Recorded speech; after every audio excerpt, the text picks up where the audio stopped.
I'm Lonnie Bedwell. I'm a blind veteran. I'm totally lights out blind. I'm 58 years old, and I'm by far the oldest blind person to climb Mount Everest, and I just completed climbing it.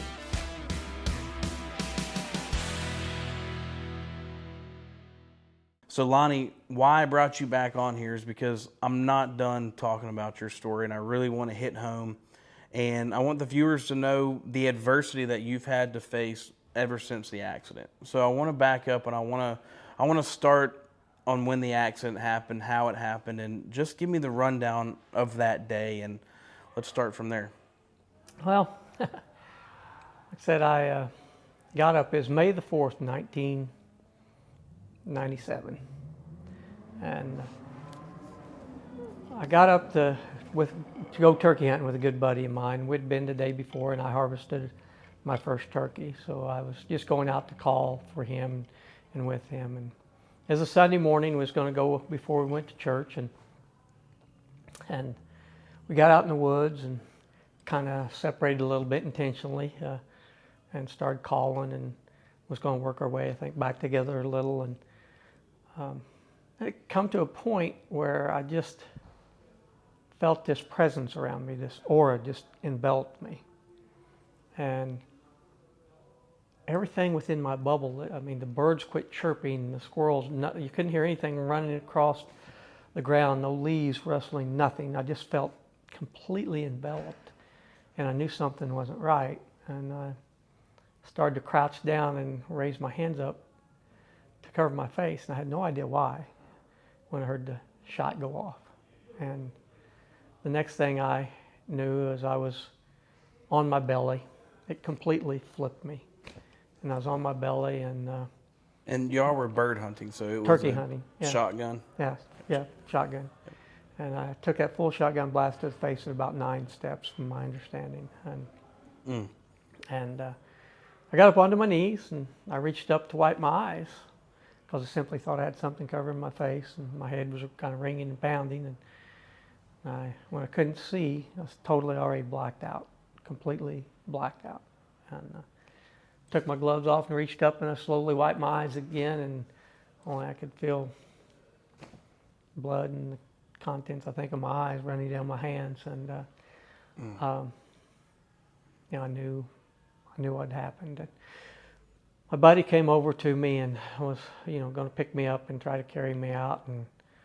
And I told him I could talk initially, right off the bat. I could talk just a little bit. And I said, he said, I said, you got to put me down. I said, what are you doing? He said, I'm going to carry you out of here. He said, I got to. He said, you'll be dead before I get back. And I said, I'll be dead before you get me out of here. You got to go, and you know it. And he'd been a corpsman in the service, attached to a Marine recon unit, and emergency room nurse. But anyway, he put me down, leaned me against a tree, took his finger, cleared my airway so I could take a breath, and went for help. And it got to a point there where I didn't have the strength to set up anymore, and I cleared my airway. I made a pillow out of leaves and laid down, tried to keep my head above my feet, and I couldn't clear my airway.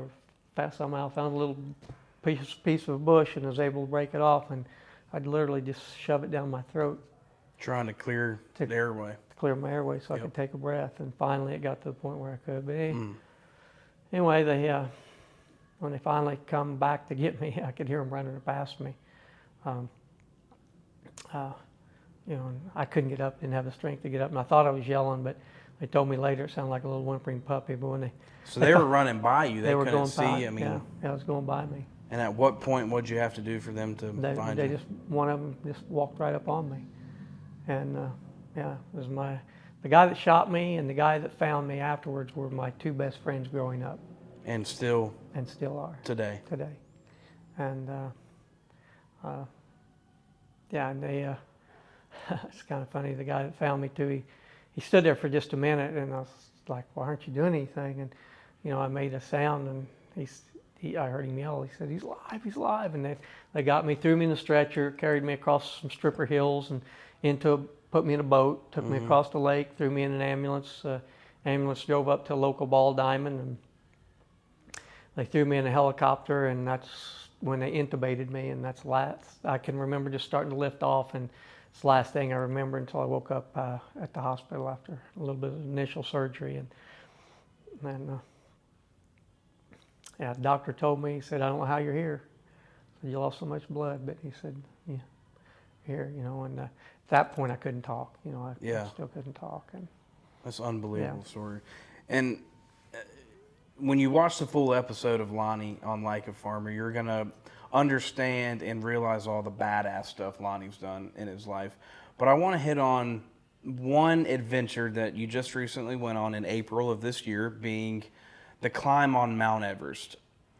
Number one, tell me what led you to make that decision to climb Mount Everest. How far back you want me to go? I want you to go to when the day you decided, hey, I'm going to climb the mountain. Okay.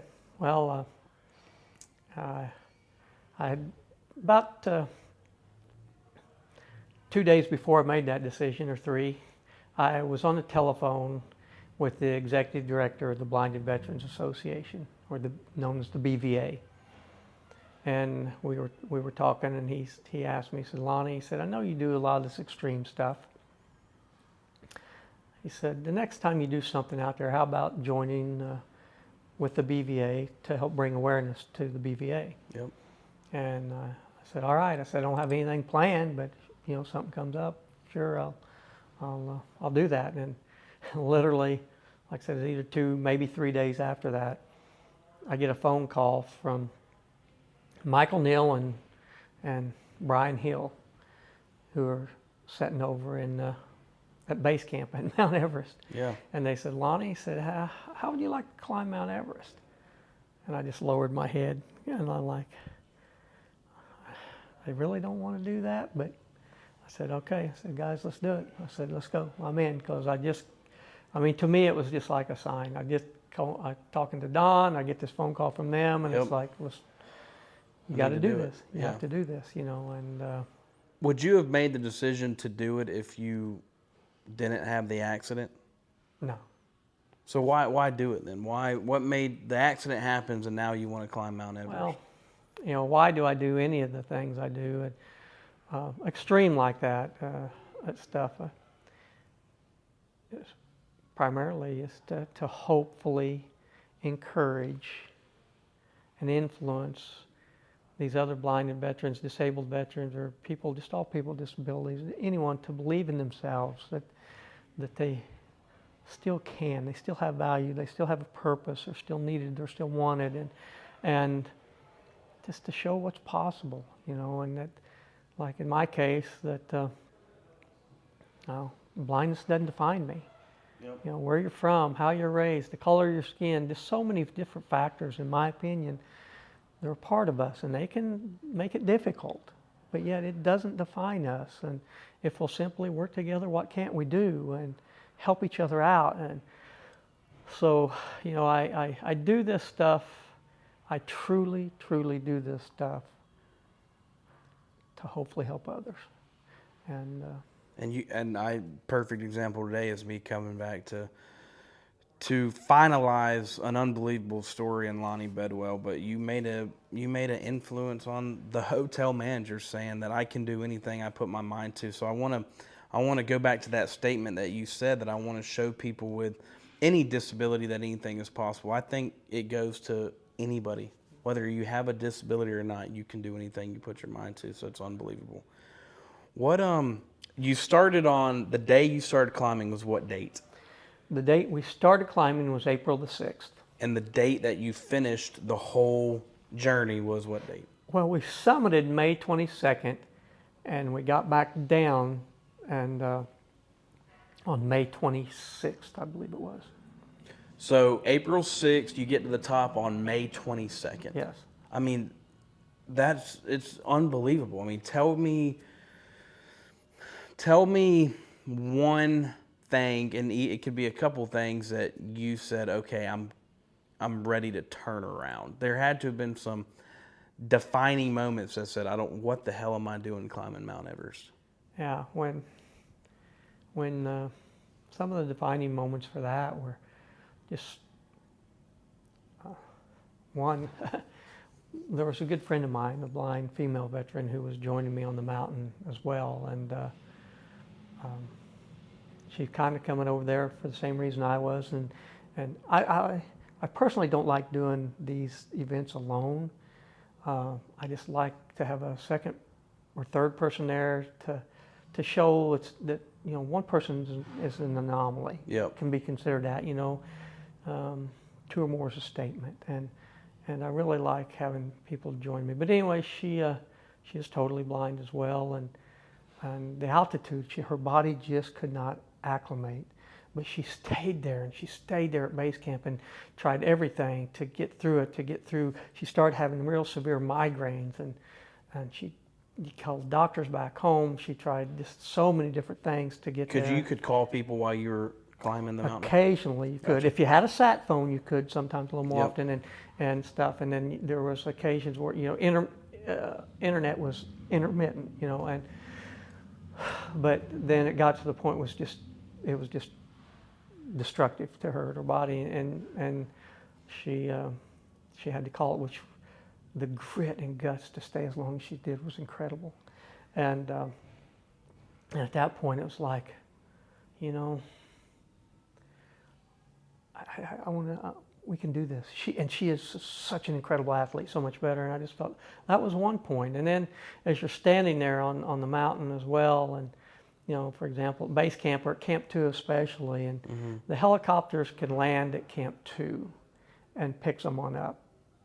Above Camp 2, they static line all the way up to Camp 3, which is about 23,000 feet, or just slightly above, and they can static line someone off. They can't land and load someone and then have the power to lift back off.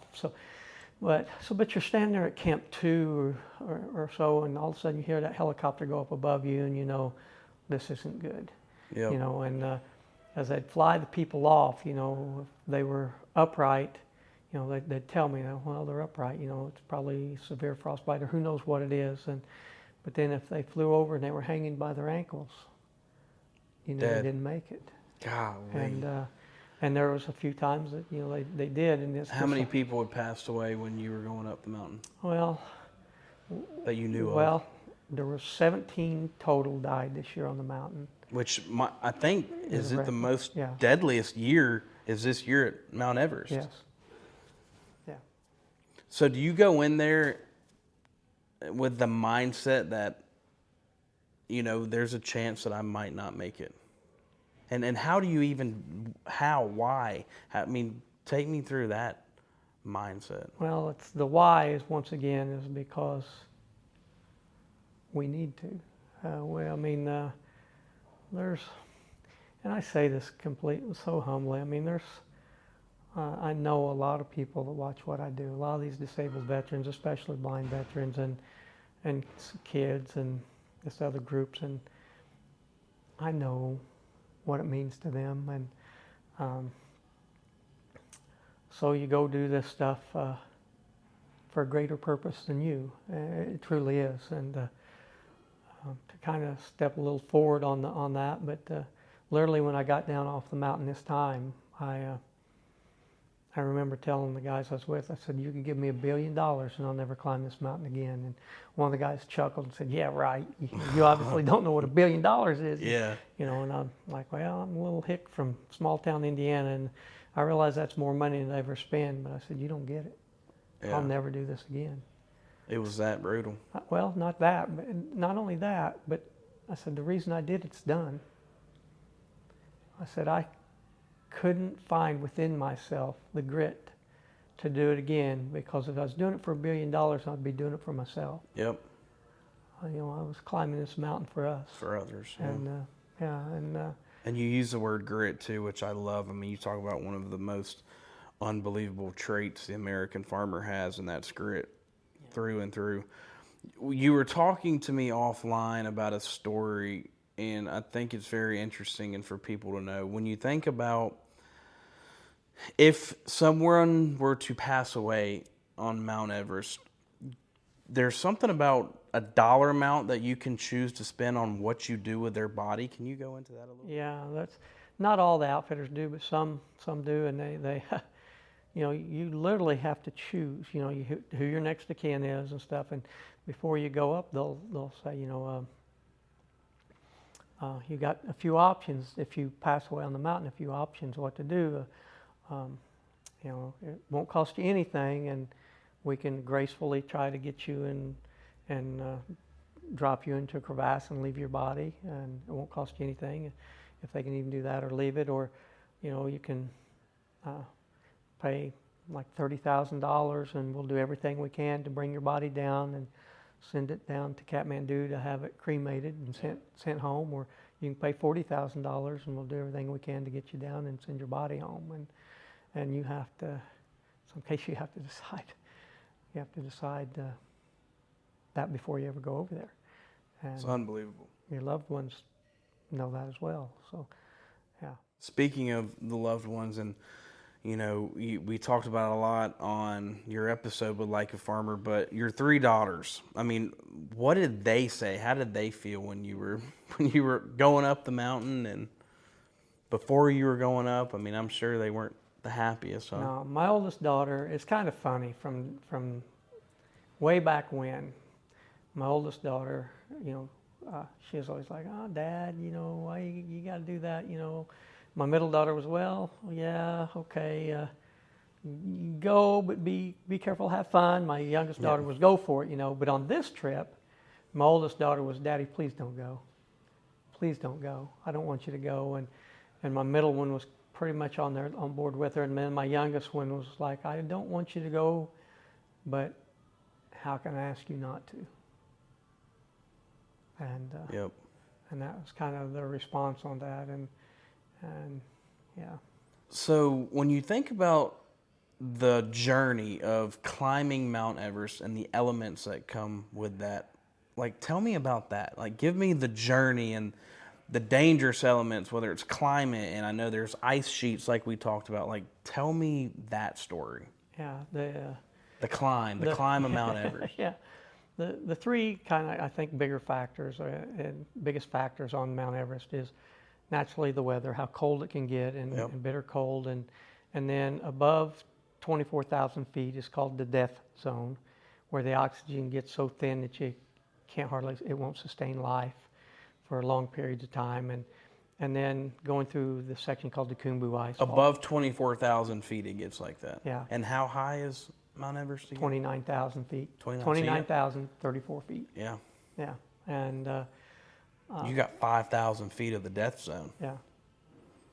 Go on that. Yeah. I mean, and that's if your body acclimates. I mean, like I said, sometimes your body won't acclimate at low levels, and you can go through cardioedema or pulmonary edema where your heart or lungs just don't react right and shut down, and you can die from it. Yeah. And so you do what they call acclimation climbs, where you start low and go high, and start, come back down and go higher and then come back down and stuff. So we did a couple of rotations on that on Mount Lobuche and then on the Mount Everest. But from base camp to the summit, there's 4 camps above base camp: 1, 2, 3, and 4.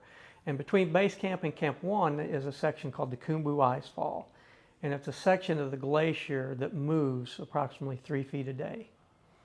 And while that movement is going on, it opens up crevasses, just openings in the glacier field, where like an ice cube splitting apart or something. And it also creates what they call seracs. And that's where, as it's coming down, it just pushes up the rocks and chunks of ice, and just pushes up in big mounds or formations, and some as big as, vehicles, and some as big as a 3-story building. Yeah. And I know prior to us going up through the Khumbu Ice Fall the very first time, the first 3 people that died this year on the mountain was in the Khumbu Ice Fall when one of those fell on them and created an avalanche, and so one of bodies those were never recovered. Those ice sheets, they would just... It's just big blocks and chunks of ice and rock. And they were killing people when you were going up? We were at base camp when it happened, and it just fell and just buried them. That's crazy. And they literally changed the route to go around, because of the ice fall. They had to change the route that they were making up through there, and it is. and that moves and falls a lot. It's very unstable. The Khumbu Icefall section is the most unstable section of the mountain. And you normally would try to climb between the hours of, say, 2 a.m. Yep. and 11 noon. Because after 11 o'clock or so, it'd start to get so hot that it would become really more unstable than it is anyway.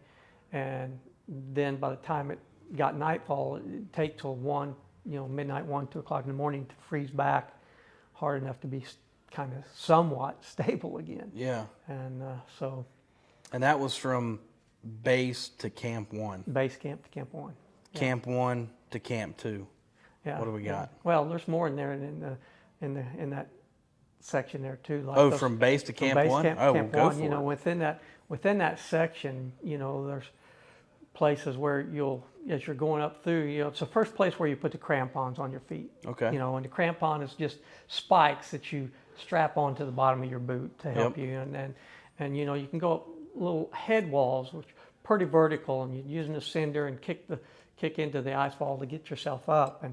And there was a couple of places just getting in there. You'd see some of the Sherpas, they would carry, like there's one lady in particular I can remember, they were carrying her out, and she was just going through a form of that, some kind of edema, I think, that pulmonary edema, and she's just talking completely out of her mind, just jabbering, making absolutely no sense, and they're trying to carry her off. And going up one of those head walls, I remember I got to this one guy, and I asked him if he could just move his leg, because I couldn't see, and he didn't say a word, but didn't move. And by the time I climbed around him and got on top of that head wall, his Sherpa said, he'd been there for 6 hours, and he wouldn't go up, he wouldn't go down, he was just stuck there. And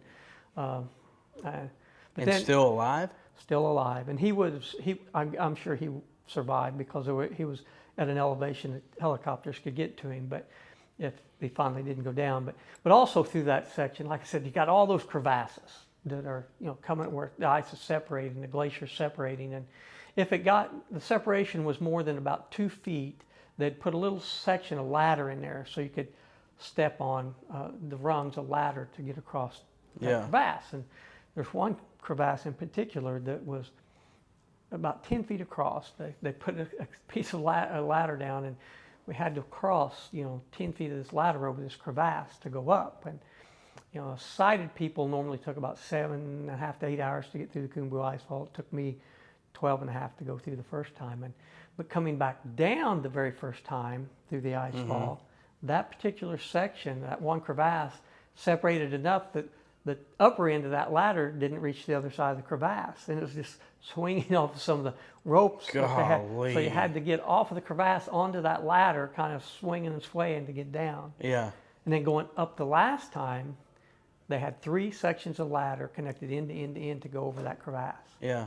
And there was probably 30 or 40 crevasses I had to cross the first time going up, and well over 100. I'm sure, coming down the last time, and it was just so unstable.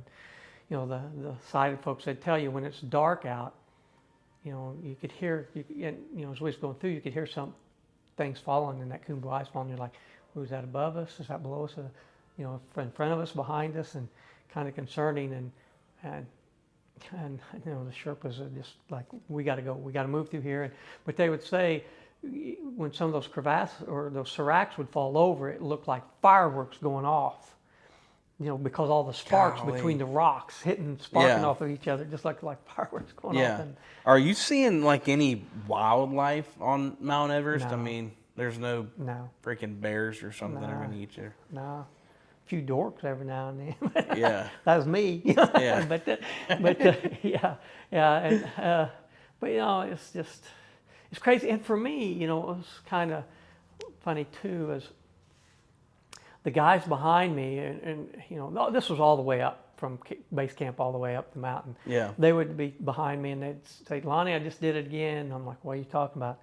I was sitting there thinking, why didn't you just move your foot a half an inch to the left, or a half an inch to the right, or a half an inch up, and you'd have had a better footing, and then they'd be like, duh, you can't see. Literally, if I could just move my foot just a little bit so the tip of my crampon didn't hit, I could have got good purchase to step.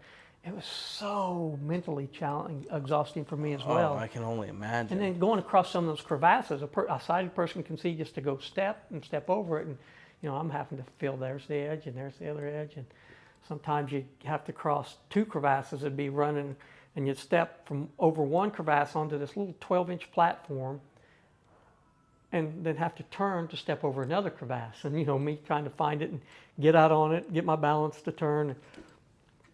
I mean, It's crazy. yeah, it's crazy. Yeah. How many blind people have climbed Mount Everest?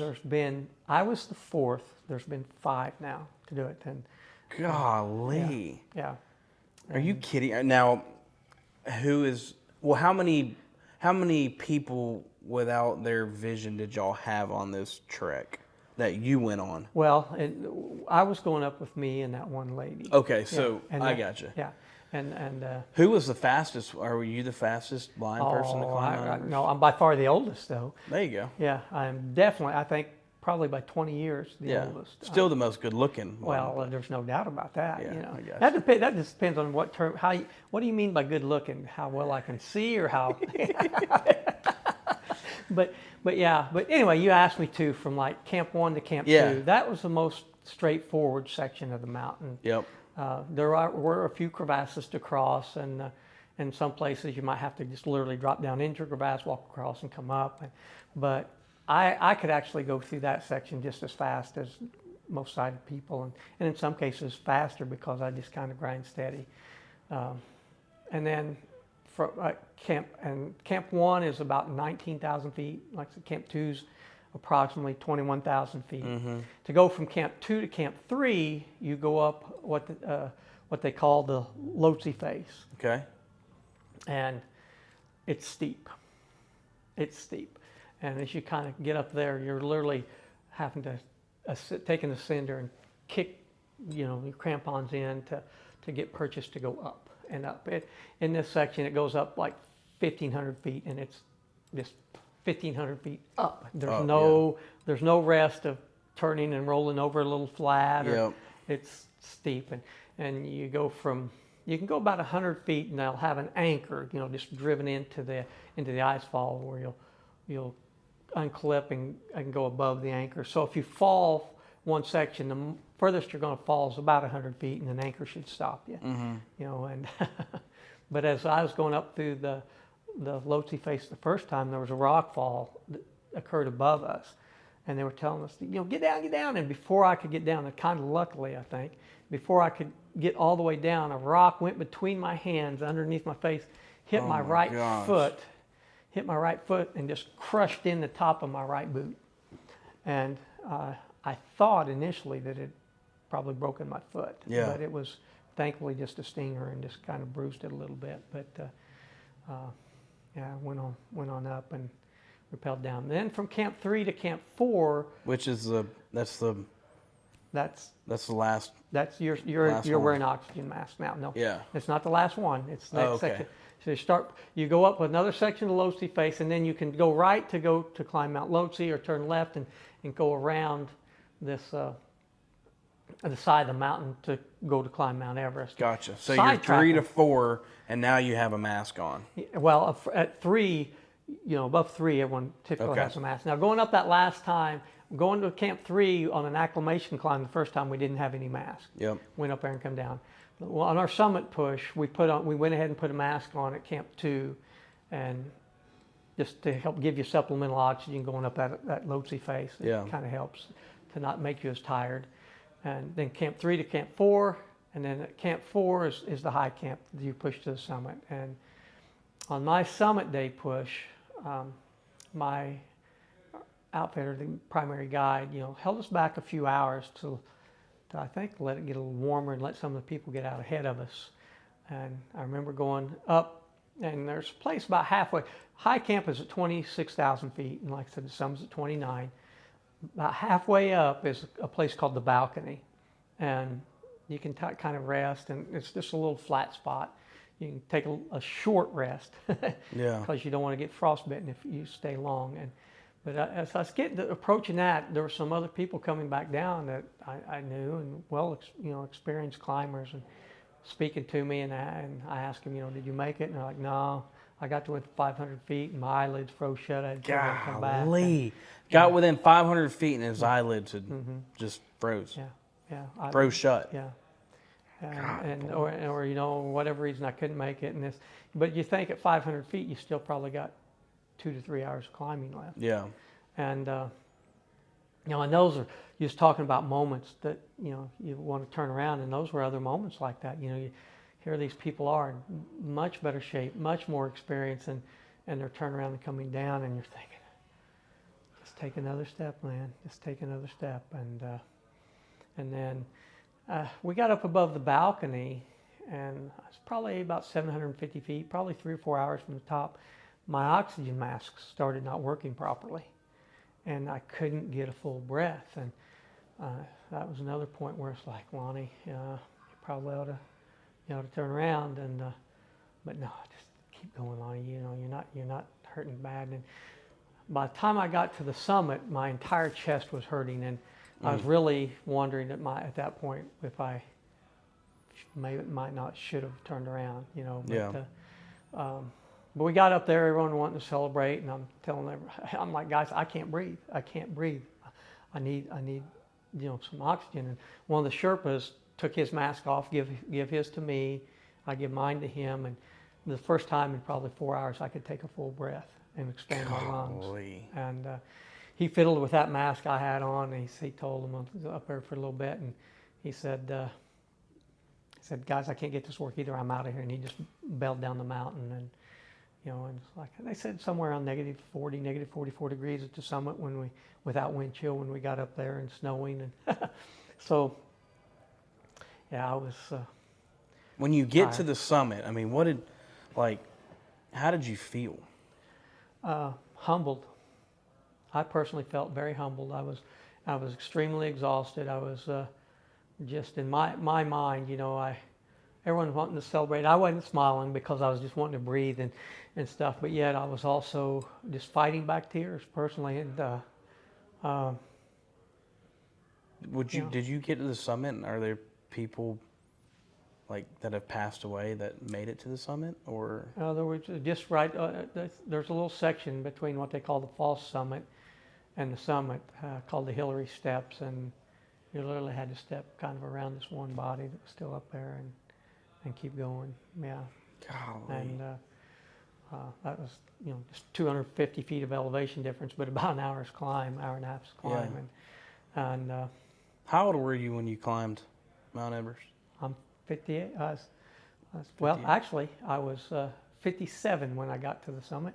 I turned 58 about 3.5 weeks later, so I'm 58 now. That's awesome. Yeah, and coming back down, too, you know, as we was coming back down the mountain, some of the guys that were in our team, they kind of took off ahead of me, and they had my water and food on them, and you know, you really, really need to drink and eat on these mountains, and water is just crucial. And what are you eating and drinking like when you're climbing? Well, you know, while you're actually moving, you're, you know, like nuts or but you aren't doing like blocks. Taco Tuesdays or anything when you're climbing up? Not while we're literally moving, but on the tents and, you know, at camps, you're eating good. You can eat good.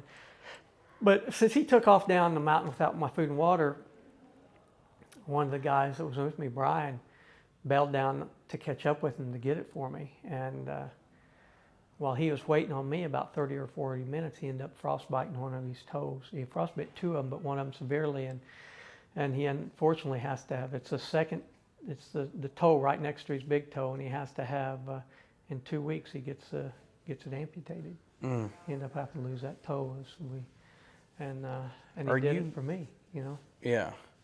Are you boozing when you're climbing Mount Everest?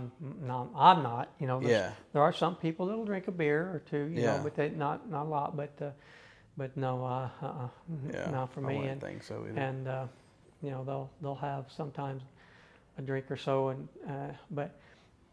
Coach, how did you celebrate when you got off the mountain? Well, you know, until I got off the mountain, I didn't celebrate. Yeah, and then when you did, how did you celebrate?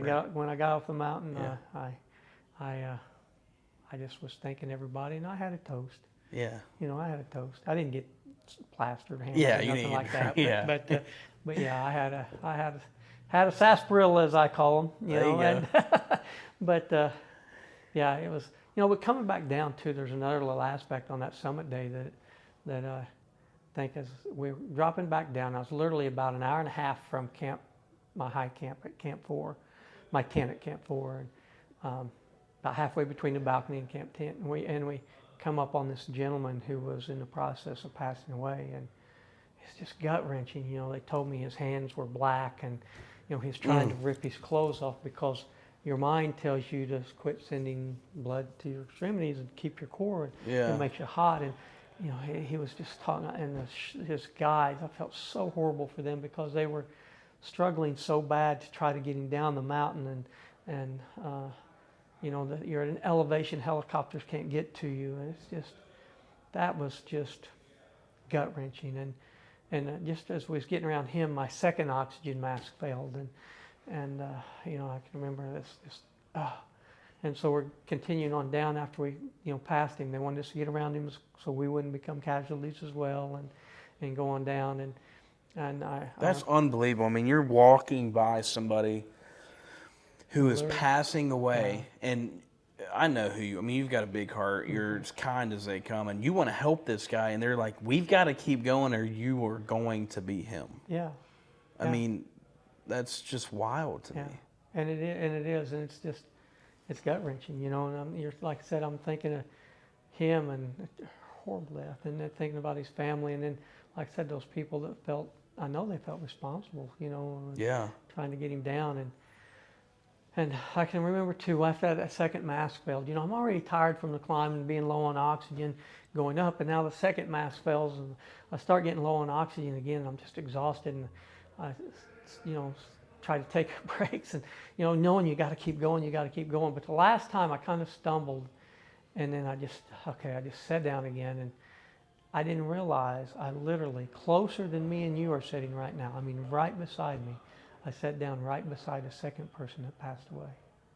When you were coming down? When I was coming down. And you just sat down and I sat down right beside another person that had passed away. And Golly. I didn't know, and I was literally 100 feet from my tent, and I didn't know that either. And they told me, once I got up and moving, they told me that. And so I got into my tent that night, and I'll not forget, I got that mask working, the second mask working, and we were supposed to cross over and climb Mount Lhotse, just to kind of doing back-to-back climb. And I told the guys, I'm not climbing. In my mind, I just had 2 oxygen masks fail. I'd managed to make it to the summit. 2 oxygen masks fell.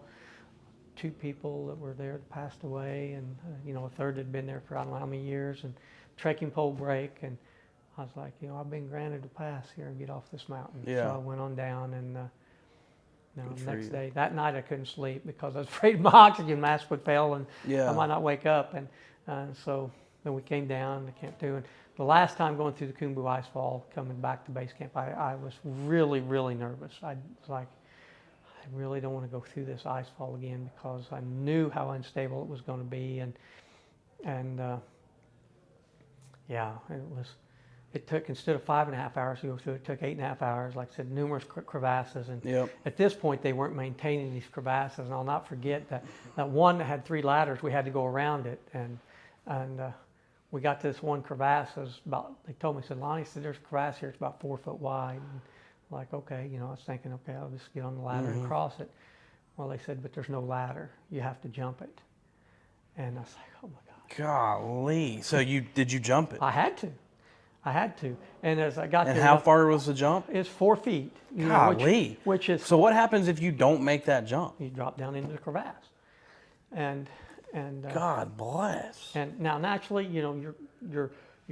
I am anyway, I'm clipped onto these ropes, but yet those ropes are going to give. Yeah. And you're still going to drop down in there, I don't know how many feet before it catches you and stuff. But I remember, I can't, at that elevation, you're thinking 4 feet's nothing. But when you're 20,000 feet up in the air and you got all this gear on, you're exhaustedly tired, 4 feet's a jump, at least for me. And when you can't take a running, I had to literally get to the edge and then just leap with what I could.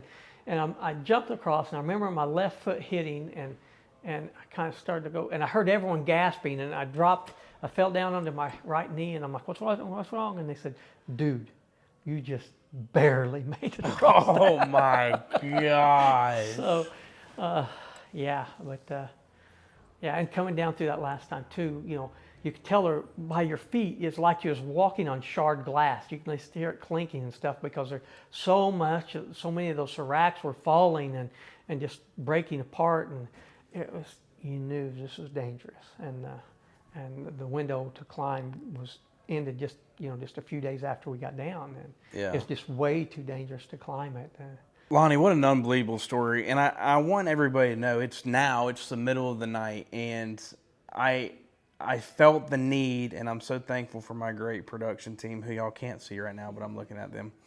I felt the need to come back over here and to get Lonnie out of his hotel room and to finish telling this unbelievable story. He just climbed Mount Everest a few months ago, April of this year, and it was a story that I think needs to be told, and I appreciate you doing this, Lonnie, and I know this is going to be a story that everybody is glued to, and you're a badass, man. No, I'm blessed is what I am. Well, And, even better. Yeah.